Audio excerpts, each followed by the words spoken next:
Bill Etheridge. Thank you, and thank you, Mr. Verhofstadt, for a very concise and detailed report there. Some things came to my attention.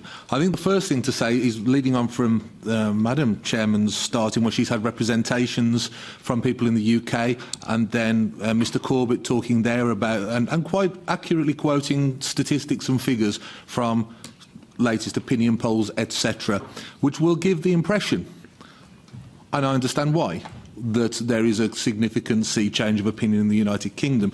But I will simply point out, as a point of fact, that prior to the referendum, these kind of statements and quotes of figures and opinion polls were also put out there. And during the referendum process, we know what happened and how things changed. And I think that actually what has been very unhelpful to all sides in this process is that there have been representations from people within the UK out to the EU and to national governments within the EU. For example, the French government is having conversations with Mr. Grieve, who's a huge supporter of the EU. These kind of informations that they pass on, I don't think accurately represent everything, and maybe hearing information from everyone would be more helpful. I can assure you I don't want to see another referendum, not because I think the side I support would lose, but it would be catastrophic. It would be an awful, awful state of affairs in the UK, where democracy was seen not to have been honoured the first time round.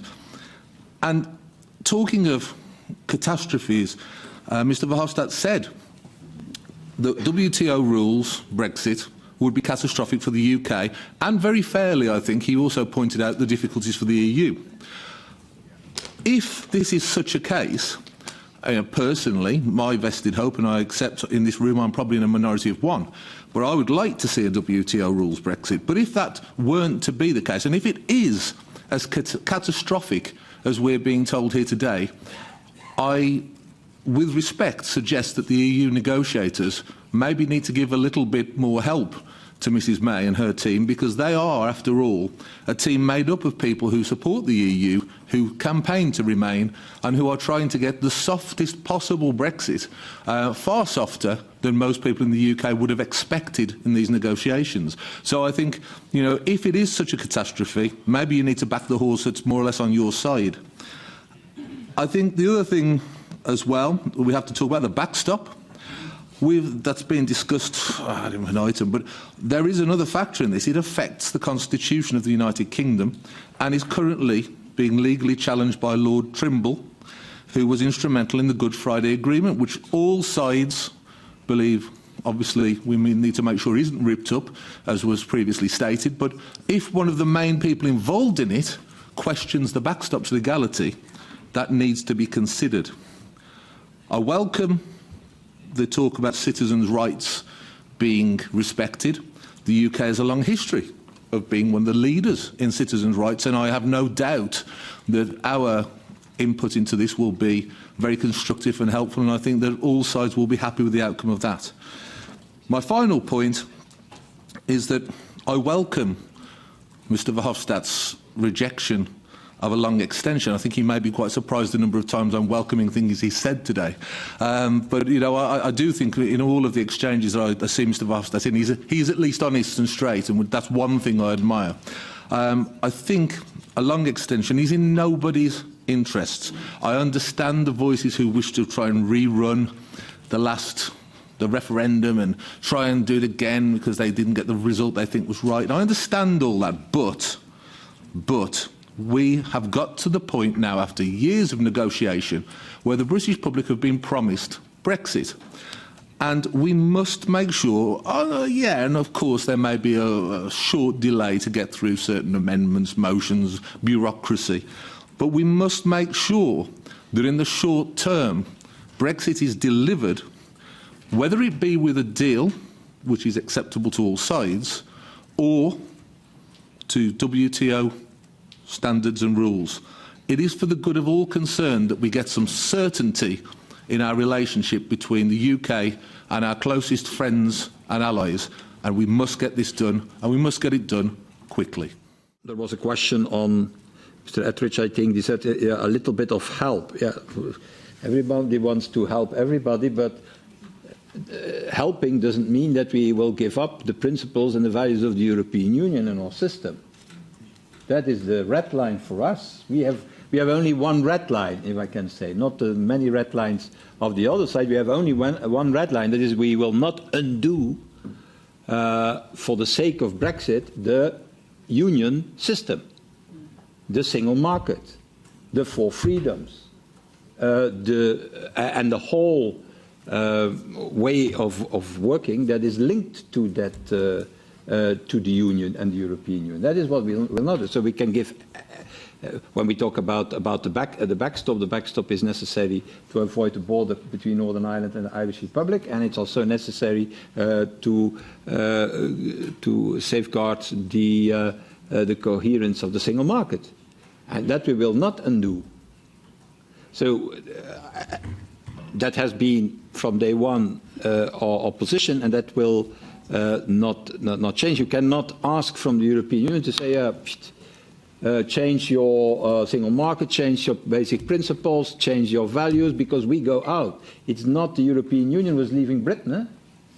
It's Britain was leaving the European Union. So that is when you are talking about a little bit of help. I want to be precise on this. Again, Bill Etheridge. Yeah, it's just a quick one, Mr. Verhofstadt. Was just I was rapt. I was looking forward to the next part of your oratory of how the European Parliament was going to act, because, as Mr. Corbett's just said, we get past a certain point, and you've confirmed we have to have elections, or you said there was another scenario where the European Parliament has to act. Now, this is a really interesting thing, because obviously I'd like to see us out at the end of March, but it looks highly unlikely, if not totally improbable. So things drag on. Where are we going with that? Are we seriously saying that there would be an election in the United Kingdom for people who might be in place for 5 weeks for all those hundreds of millions of pounds it would cost? Or, and you, not asking for but no. But I'm interested. You're the man. You're the expert on this situation. I'm saying to you, you said there was another scenario where the European Parliament could act, where something would be done. Now, either we're going into these elections, or we haven't had an election for MEPs and we're still embroiled in this mess.